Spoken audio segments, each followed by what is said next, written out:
Good afternoon, folks, and welcome to another session of Owners Sharing Experiences. Today we're extremely excited to have three owners with us, Carmine, Adrianne, and Max. We have a little 1-month-old baby on a lap today who's having a little trouble having bit his tongue. So we're going to have some fun. Isn't this adorable? But this is the way cleaning services operate, and one of the best things we have going for us because we can operate out of our homes for a while, raise a wonderful family, and still make big bucks. Right, Adrianne and Carmine? Yes. Right. Very good. Well, welcome, and thank you so much for joining us. So let's go ahead and get started for the sake of our little one, Maddox, who might have to run out on us.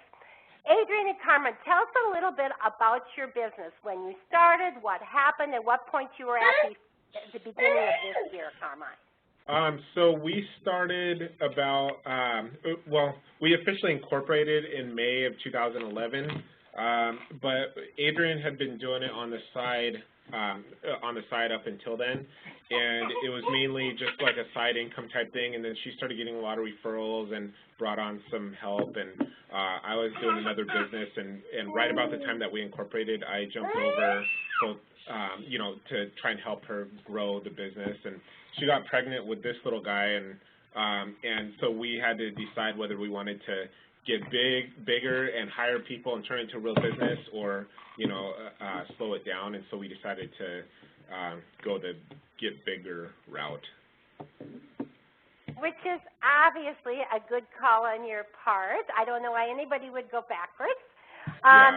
So when you joined when you joined Adrianne Carmine in January of 2012, you said you had about 25 repeat clients and about 4 part-time cleaners. Is that true? Yeah, that's probably about right.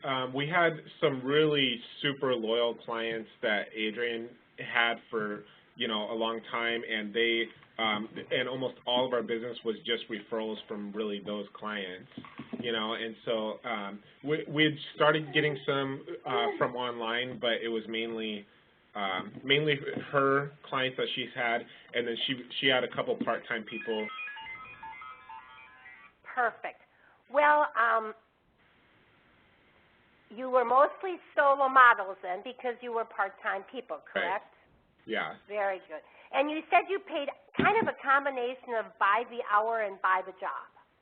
Right. So we started off paying hourly just because we only hired part-time people, and they drove their cars out to the jobs. And so we started off where we paid them hourly while they were working, and then a couple like job fees, like travel fee and quality control fee if they filled out these forms and stuff. So we that's how we started. Okay, and actually we go into a little bit more detail about that when we go down the road. But you started business in the box September 7th of 2012. You now have 6 full-time cleaners, which is a switch, and we're going to talk about that. 2 are still part-time. You have 75 repeat clients, so 3 times what you started you to. Congratulations. You now pay hourly all day long, and you added company vehicles. So let's talk about why you did all this. You also, as owners, you were cleaning and training a lot. Adrianne was out there all the time, as I understand. You started goal setting at 67 repeat clients at a goal of 1 net client per week. So let's talk about what were your biggest challenges in September, actually 3 months ago, September 1st, when you decided it's time to do a business in the box and get some help. What were you doing then, and what were your challenges? Let's talk about how you paid first, and then talk about what you changed. So the biggest challenges that we had were the employees. Like at that point, we had 13 people that we paid that were part-time, and it just became like when it was smaller, it was a lot easier to control. But once it got bigger, sorry, Adrianne just had to step out for a second. But once it got bigger, it was just we had so many cancellations, from our part-time people. They were driving their own cars out to the jobs, and it was just impossible. Like they didn't like that their jobs sometimes would get switched at the last minute when we had cancellations or new clients or something like that. So it was just really tough to keep our people. We had really high turnover. We ran through a lot of employees, and And we have a couple full-time employees now that we had back then under the old model that we were doing, and they like it so much better now. Oh, great, great. So what you basically said was your cleaners were almost telling you where they would go and what they would do and what they wouldn't do, and running your company. It was almost like contractors. Like we'd ask them if they could go do this, or we'd have to negotiate. Well, we'll pay you this if you can go pick up these keys from this customer, and it wasn't. It didn't feel like we had control over their time just because they weren't paid drive time and that type of thing. So it just was not working. It was not scalable at all.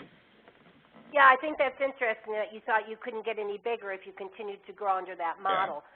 It was also interesting that to do a little thing like getting them to fill out a quality control sheet, you said you had to offer them $2 a job to fill out the quality control sheet, or they wouldn't do that?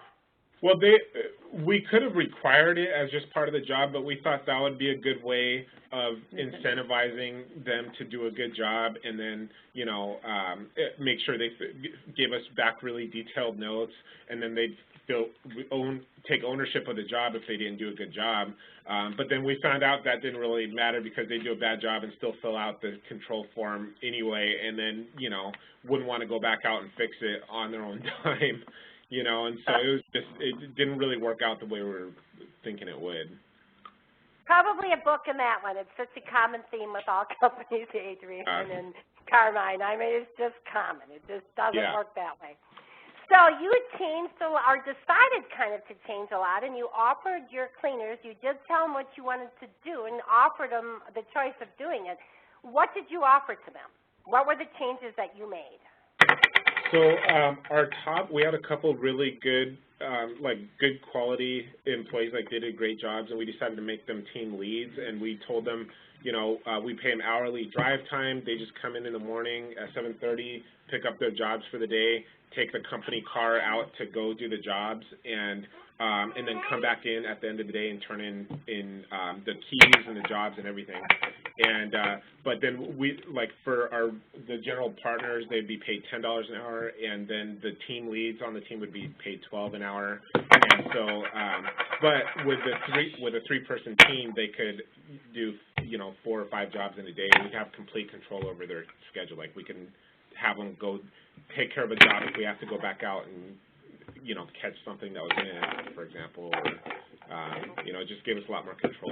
And every single one of them, except one, actually switched over immediately. They all really even our $13 an hour employees jumped to the opportunity to do the full time. At 10. Yeah. And they're happy. They're happy with the stability and the regular schedules, and they're very happy now. And they just show up now, get their jobs for the day, and most of their jobs are regulars, and so they don't have to worry about if they're stuck in traffic because there's an accident for an extra 30 minutes, that they're losing money. They just, they don't have to worry about it. Okay. And the company cars, did that make a huge impact? How did they feel about that? The company cars, that was a huge thing. We went out and got basically 3 right away, and they were really happy about that. I mean, switching, I think that's a big key for keeping our good employees. Okay, and are you working 2-people teams or 3-people teams, Carmine? We were doing 3-person teams, and the last couple of weeks have slowed down, and it for some reason, and so right now we're at 3 2-person teams, and we have 1 person kind of standing by. It looks like right before Christmas, and starting next year is going to be really busy, so we'll probably bump back up to 3-person. So it's kind of probably next week we'll go back up to 1 3-person. Okay. So 3-people teams did work for you? Oh, yeah. We like the 3-person teams better just because they're more efficient, can do more jobs throughout the day, but we had to split it up into, since we got slow, we had a bunch of people who canceled until after January, and so we wanted to still keep everybody with hours, so we spread the work across our, but it is definitely way more cost effective to have 3. Well, and that's interesting. Let's just take one moment and talk about that, Carmine, because just last week I was on LinkedIn and there was another big, long series about why is it that 2-people teams are so much more effective than 3-people teams. Do you feel that way, Carmine? I don't think so. I think the 3-person team is more efficient. Like, for example, with a 3-person team, we could do up to 5 jobs in a day, and, you know, in an 8-hour day, you know, and you know, we can cluster the jobs closer together.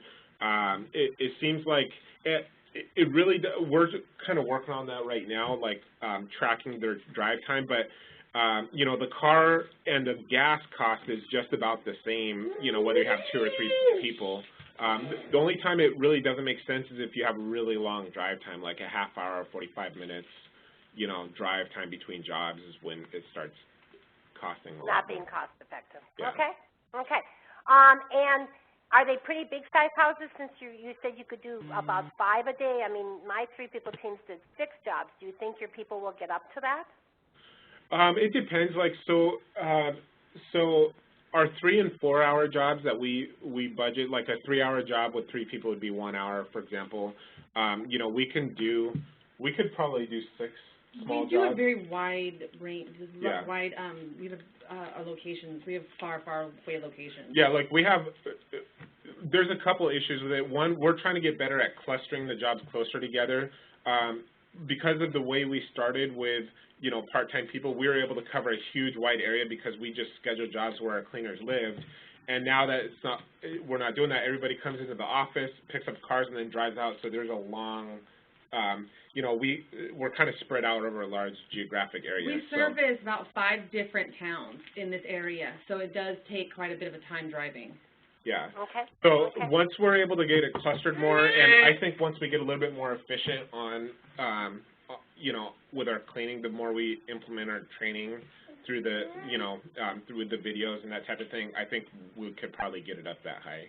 Good. Well, we'll certainly work on that, because yes. And part of that is going to be doing your own flyers and making sure that you're flyering where you're cleaning, so we can Working get on those that jobs too. in the same area. Right. We just got our company vehicles all logoed, you know, which I think will help get business in the areas that we're in all the time, and so we're working. The flyers are our next thing. We're excited about that. Very good. Very good. Okay, so you did say it's working out great. Your cleaners are getting more hours. They're cleaning more homes, you said, really. Less client attrition. Talk about that for a moment. You said that you were losing customers left and right at the beginning of the year and just rolling through them. Has that changed? It definitely has changed. I mean, we've had a couple. I mean, since a lot of our clients before, they wanted their own individual person. You know, that was the whole idea that we sold them on with having part-time people, is they'd have one person kind of assigned to them. And it worked great for people who were steady, you know, and but then since we had so much turnover with our employees, they were getting frustrated with having new people all the time, you know, and so definitely we've been able to keep a lot more of our clients, and you know, I would say, wouldn't you say? Yeah, absolutely. Because the problem with us is that they thought we were inconsistent. When we had no control over if our contractors or employees were going to show up or not, they considered our company inconsistent because it had somebody different. And they were always last-minute cancellations. Our, you know, employees wouldn't show up, so we're trying to scramble and find somebody in there, but there's a very long delay before we can get somebody in there. And so they were getting missed out on jobs. We had to give massive discounts, or they just dropped us altogether. And yeah, so our old clients, I mean, they would call us and say, you know, we are all about customer service, and we talk to them, and we create relationships with them, and a lot of times we get a call saying, you know, we really like you, and we really want to use your service, but we just can't keep, you know, going through all these issues with our employees not showing up and stuff like that. So that was the most frustrating thing. And that hasn't happened since. Yeah, that hasn't happened since. Wonderful. Now let me ask you this. Did you catch any flack from your clients when you went from 1 person to 3 people in their house? Some. Very few. In comparison to the amount of clients that we do have, yeah. it's a very, very small percentage of unhappy clients. because they like the idea of getting to know and trust their cleaner, they were more comfortable with having one person, especially our elderly clients. They didn't like the idea of having more than one person there. They like to develop that relationship. Then and any clients that had us do laundry, they liked having one person there for 4 hours, for example. We could accomplish more laundry, and it's really the only ones that were upset were mainly the elderly ones, and then the ones that we do laundry for. So it was such a small percentage. It was just a handful of our clients that didn't like the switch. The rest of them loved it. What did you do with those? The ones that wanted the laundry and the elderly clients. Did they eventually go with the 3 and just give up on it? No, we do have weekly. We kind of will bend over backwards for weekly, and so we do have a floater employee that we put on it. Like a part-time person who works. And she does it every single week, and she's very consistent, and she's been one of the ones we can rely on. And the homeowner's not home, so they don't know if we do have it. We let them know if we have a sub, but she has not developed a relationship with her cleaner. Okay. And I assume you won't take on any more clients that want this kind of stuff. We don't allow that anymore. We just tell them it's, 2 or 3 people automatically. Like if we just tell them what it is, nobody has ever said, oh, can I only have one person? We never do that. As long as you don't make it an option to them, and it's just how our company works, then they're all fine with it. Perfect. So it was chaotic, now it's organized, but now there is one little loophole in here that is rather large, and that's that you feel it's less profitable, Carmine. Now, what about that? I think the biggest part of why it's less profitable is our drive time. Just because we're over such a large area, we're kind of working on trying to zone out the different towns that we are in, and then just try and keep one car in that zone all day long. But we haven't, right now we've been just so focused on, during this transition, servicing all our people that, it definitely is less profitable. And it is still new for our employees, and so for them to be more efficient with their time has been a challenge. So getting them in and out the door, getting them out, once they come in, clocking out, we allow them to take a break on the clock. And so them to group their breaks together. And so just this morning we had a first time that we did an evaluation of their time with the leads. And so they were shocked to see the waste. How much waste? And so we, that is why we're not being as profitable, but we are seeing where there's a solution to that. So we absolutely love the program now, and the employees do, but they just have to get more efficient with their time. Yeah, so even though you went over with them this morning, their lack of efficiency, this time they took it as a learning experience rather than being angry and going any faster. I mean, I don't want to put words in your mouth, but is that kind of what happened? Well, I'm sorry, Maddox was kind of yelling in the background, so I couldn't really hear you. That's okay. Well, Maddox says no, Sharon, you're full of it, but you two. I'm saying in the past, like this morning, you had a meeting and kind of had to tell them, you guys are wasting time. I can imagine how this would have gone over in the old days if you would have said wasting time. It would have been a pointless conversation. Yeah. Yeah, it would have been a pointless conversation, and the leads this morning took it very well, and they were very responsive. So like, okay, we can fix that, and okay, we can do this, and so, and we addressed it, and I don't think it's going to be as big of an issue in the future. And we are getting a time clock, so that will avoid, help avoid them adding any 15 minutes here and there, and that'll cut back quite a bit, because we usually have 9 full-time employees, and if everybody's missing their time up a little bit, that ends up costing a lot in a week.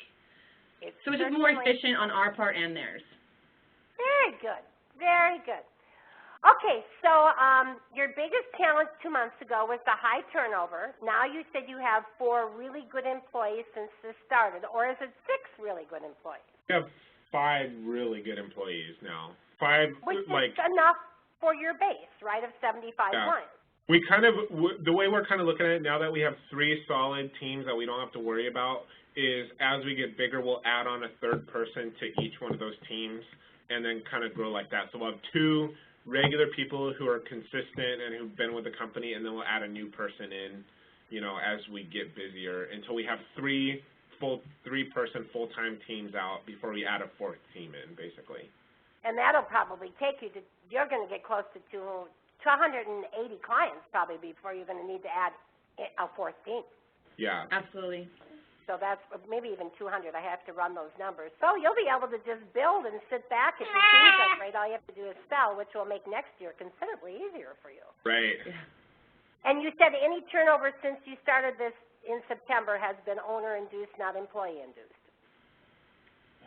Yeah, there hasn't. Yeah. We've let a few people go, but that was mainly because of, you know, cutting back a little bit with a few of the brand new employees. Employee turnover or client turnover? You're talking about employee turnover or client turnover? Yeah, I'm saying if an employee left, you told them to go. Yeah. It wasn't like they absolutely. go on their own. We Yeah. haven't had one that quit. We have had to let them go. Yeah. Boy, isn't that nice? Yeah. Power to the owner. Yeah. Finally, we get the control back. Yeah, that is a wonderful position. Yeah. Okay. You also talked a little bit about the high supplies requirements in the old days versus when you were all solos and part-time and now you're teams. What a difference it made in a simple little thing like your supplies. Oh, yeah.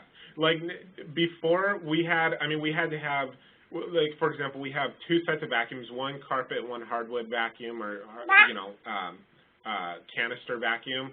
And so we had to have basically you know, the 2 vacuums plus a whole set of cleaning supplies for every single person who was out doing jobs. And now, so we had 8 sets of vacuums, but then we had people that were sharing those. And so it was inconsistent on what they were using. People were getting frustrated because they take care of their equipment and somebody else would trash it and when they would get it. And so we had to have so much equipment. And then we also had to have about 15 different totes, cleaning totes with cleaning supplies in it. And so that was a lot of cleaning supplies there. Really so we actually have enough cleaning supplies now that we could add another 2 or 3 more teams probably and be okay. And it's nice to have stores around the office. It is nice to have stores. Sometimes, like if a vacuum, like we've had, you know, like if a fan gets a screw in it, or, you know, it's been nice where we don't have any downtime with our supplies. We can just switch them out for now. Switch them out, yeah. Well, it's looking at the bright side. It would have been better to put that money somewhere else, you know, at the time. Yeah. But it's like making the best out of it. But it was really inefficient to have that much because we also were missing it. People were taking it home. They were losing them. And we were buying them over and over and over again. And because we couldn't even keep track because we had so many and so many different employees. Yeah, we had an employee steal 2 vacuums. And we got them back, though. We got them back, but it was... We were having a hard time tracking everything, you know, so we didn't know when we were missing stuff, or, you know, so that's completely changed also. Wow, amazing. Those little things you don't think about until you get to the next road and see what it is. Okay, I think we've covered most of this. You lost lots of clients, you had high turnover, inconsistent quality, never on time, always late, and you had to actually negotiate to get your jobs done. So you went to business in the box in September, and all of this was still pretty chaotic. Even though you were managing to grow, I mean, you got up to 67 clients by going through all this mess. So let's talk a little bit about the greatest values you think you got out of business in a box. For me, it's the teams. It's absolutely amazing having the teams because I was so stressed because we were losing clients over quality. And so back then, and so I couldn't train 15 people and keep on 15 people all the time because I was pregnant and then I had an infant. So it was really difficult. So having the teams, only having to really focus on those team leads, and they were taking more of my work, it was just a huge help. And I was able to trust them more, and I didn't worry as much when we had the teams. The team has been my favorite part of this new system. And we're excited about the cars, and we're excited about them doing advertisements in the neighborhood. It's safer for the employees not to be alone in clients' homes. And so for me, the teams. What about you? And I think the training programs, it's so professionally done that we can take a new employee and sit them down and go through everything, and even some of our older employees who started doing the video I used training. to have to walk them through how to hold a rag in their hand. So those videos for me have been huge. I could not believe how the difference it made for them to be able to see it, because I used to make them watch me, and then I would watch them, and then have to come back and around and do it. But this time, when they're having trouble with something, they come back and watch the video they're having trouble with. So the videos, again, they're just amazing. And then probably the next biggest thing after that was supplies. Like with supplies, when we first started, we just kind of did what worked for us, you know, and but we didn't have like that type of long duster. We had an attachment that you'd have to attach on the end of a pole, you know, we didn't use microfibers other than for glass, but they were just like the Home Depot microfibers, not the nice, big, thick quality ones, which we've completely transitioned over to that. So it feels like our supplies are a lot more suited for what we're doing. And the quality of the work, I never had lost a client ever. I've gotten referrals from all my clients, and so I was very confident in my cleaning techniques. When I watched those videos and I started to implement them, my cleaning is better. I kind of am a little bit cocky about it because I didn't think my cleaning could get better. And when I watched those videos, it did. And my cleaning time has gotten shorter and my quality has gone up, which I didn't know was possible.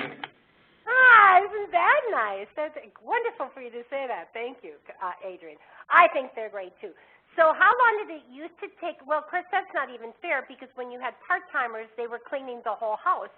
You had to train them kitchens, dusting, and bathrooms. And now when you bring on a new person, I imagine you only train them one area, correct? We train them in their main area.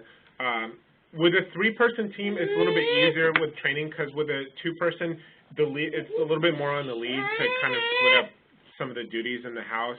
With a 3-person team, we have the lead on the kitchen, you know, and then the new person typically in the bathrooms, and the second person doing the dusting and, you know, floors and that type of thing. So, so with the 2-person teams, it's not quite as easy. The minute we get over to 3 full-time teams, it'll feel a lot. I think that'll make a big difference. We prefer the three full-time teams. Yeah, I do too. Well, because I think they do clean faster. They do clean faster than 2 if you've got them coordinated right. And the time to bring up a new person is just fast. 2 days. I mean, it's video and then going out and making sure they're doing a good job. And then they have 2 other people to help them to say, okay, you're doing that wrong, or, you know, we mainly leave it up to the lead to help train them. So it goes in much, much better. Very good. Very good. Any other feedback? I would just say that when we found this, I mean, I just found it online. Oh, no, actually, I had a friend of mine down in Kent, which is, like, I met her at a networking meeting, and she has a business, and she was raving about your program, and so I went online and looked for it, basically, and we found it. We were dealing with all these problems, and for us, getting it was a no-brainer. I mean, the minute we saw it, we got the whole program, and... Well, it's actually funny. Carmine thought it was a no-brainer. He's like, no, if we're going to do it. And me, I was a little bit, what? I don't think so. We don't need that. I don't really want to do it. And then the second I watched it, the second he was talking about because somebody had suggested doing full-time employees, and I turned that down. I'm like, no, I'm not going to pay people to sit around. And all that. I was kind of hard around. You know, it was difficult for him to kind of get me there. And now I cannot believe that it's so much better the way that we have it set up now. And I absolutely love it. It's made a huge difference. If we would have got this program when we first started out, I mean, our business would be in a totally different place than it is right now. I mean, it's hard to believe how many clients we've lost I mean, we would just be, like, way bigger than we are right now. So, but I'm glad we found it when we did because we were struggling. But also what's helped it with us is that we're able to train other employees because before it's on us, me and Carmine only. And especially with the training, we have a nice office, we have our warehouse set up, which is good for the employees, but the training part is more difficult. I have an infant and I'm 6 months pregnant. So I know that I'm not going to be able to train for very much longer. And so those leads that we have, I can train them and focus on them to train other employees when they come in. And that just because of the videos and the way it's set up now with the teams. If we didn't have these teams and didn't have the videos, I don't know what we would do because I couldn't train. Very, very interesting. So I have to ask you, Adrianne, are you attempting to just build all of your employees yourself, like just baby after baby after baby? Yeah. Yeah. Hey, and just keep it all in the family? Yeah. Family business. A long-term growth plan. Okay.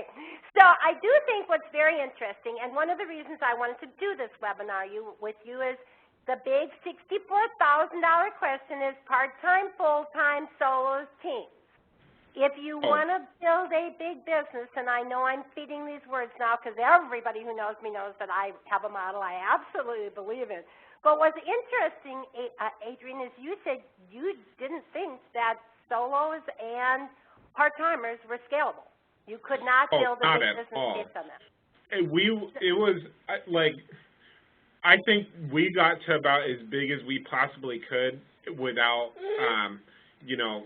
We had to grow our warehouse. We had to grow our office when it wasn't really necessary. We could have been in our other offices, but we had to grow everything because we had so many employees. We had so many sets of cleaning products. We would have ended up being in a Walmart, you know, warehouse when we could have been working in a normal warehouse. We got too big too fast, and then we got too many employees. That was a terrible idea. Yeah, I like, since we've experienced it both ways, I mean, it's just a no-brainer. We'll never go back. Anybody who's, I'd be curious to see somebody who built it who built a big business with doing it solo, you know, part-timers like that. I can't. Well, I'm going to tell you that there are businesses out there that are doing $1 million, and apparently there's one that does $2 million, although it might be two offices together with single part-time people. So there are now. If you scale it, again, it's probably 2% of anybody who does more than $1 million a year. But yes, Adrienne, it can be done. But I don't know if you can really build a lot after that, because those people do seem to have hit a freeze point where it's very hard for them to get to 2 or 3 or 4 million. And if you have the office staff to monitor and hire and, you know, change jobs, that was our problem. We didn't have the office staff to be able to move people around and have last-minute cancellations and have all of our employees and monitor everything they were doing. It was just the two of us. So for the two of us having solo, it just wouldn't have ever have gone any farther than it did. What's ironic is the two of you now can run this to 300. I really think you can do 300 without needing to bring any help into the office, because you're both. Now that's maybe not fair, Adrienne, because you're going to have 2 babies. So it's going to be a 2-person. It can be run by 2 people. 2 people could run. Yeah. I would think we could be, you know, easily double, maybe triple where we are without breaking a sweat, you know, and having one person kind of manage the scheduling. And that's why it's nice that things are a little bit slow right now, because we went through periods where we grew so fast that we couldn't keep up with it. And what's nice is in the holiday season, everybody's postponing their service, not everybody, but a lot of people are postponing their service till after Christmas. And so we're able to take this plan and really develop it and really work it right now, so that in January, if things are going to get really busy really fast, we're ready for it. And we're ready to grow, and my team leads are ready to train, and we're ready just to make it, you know, go up to 300 people. Wonderful, wonderful.